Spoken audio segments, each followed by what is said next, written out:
Hello friends, এই যে দেখো আমি এই যে ভাত করছি। আজকে সানডে, সাদা ভাত। আর এই যে ডাল হয়ে গেছে, এখন নামাবো ডালটা। দেখুন এই যে ডাল করছি। এই জন্য চিকেন করব। লোকাল মুরগি ফ্রিজে রাখা ছিল, কালকে এনেছিল তো, তাই তো কালকে শনিবার বানানো হয়নি, তো আজকে বানাবো। এই যে দেখো,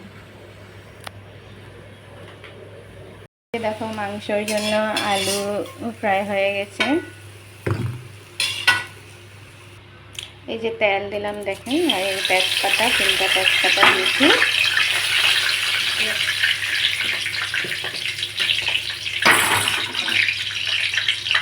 তেজপাতাগুলো একটু লাল হতে দেবো।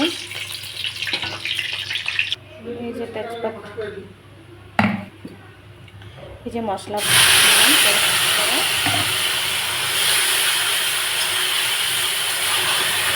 এই যে দেখুন মশলাটা মোটামুটি ভাজা হয়ে গেছে, মশলাটা ভাজছি।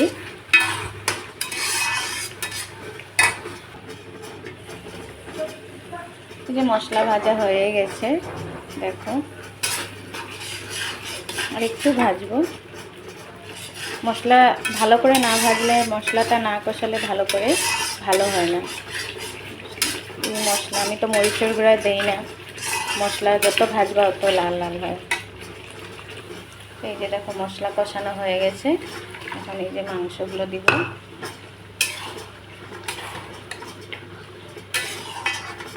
মাংসগুলো এখন এটাতে, মশলাগুলো যত দেরি মশলাটার থেকে তেল না বার হয় তত দেরি মাংসটা এখন এখানে ভাজবো। মাংসটা অনেক কষাতে হবে। এই যে পাশে ডিম বয়েল হচ্ছে।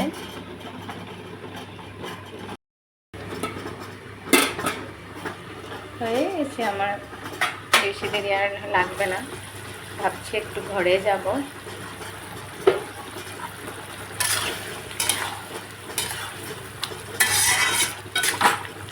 দেখি টাইম হইলে, মেয়ের ডান্স ক্লাসও আছে বিকালে, যদি টাইম হয় তাই যাব।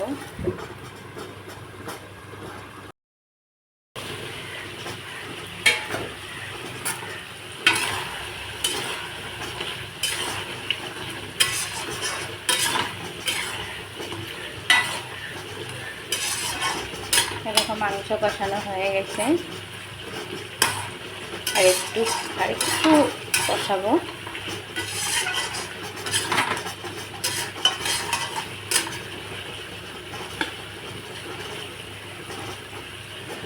দেখুন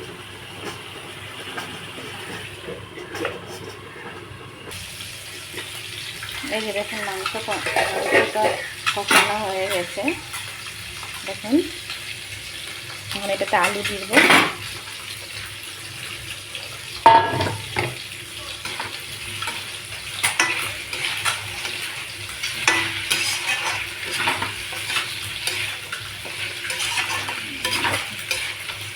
হয়ে গেছে, তো মাংস কষাতে কষাতে মাংস অনেকটা সিদ্ধ হয়ে গেছে।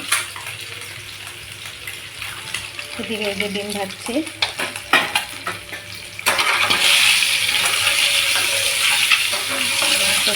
ডিমটা ফ্রাই করছি।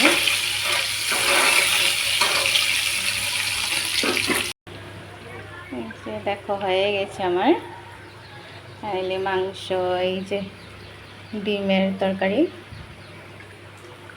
ঠিক আছে বন্ধুরা, বাই বাই। তোমরা সবাই ভালো থেকো।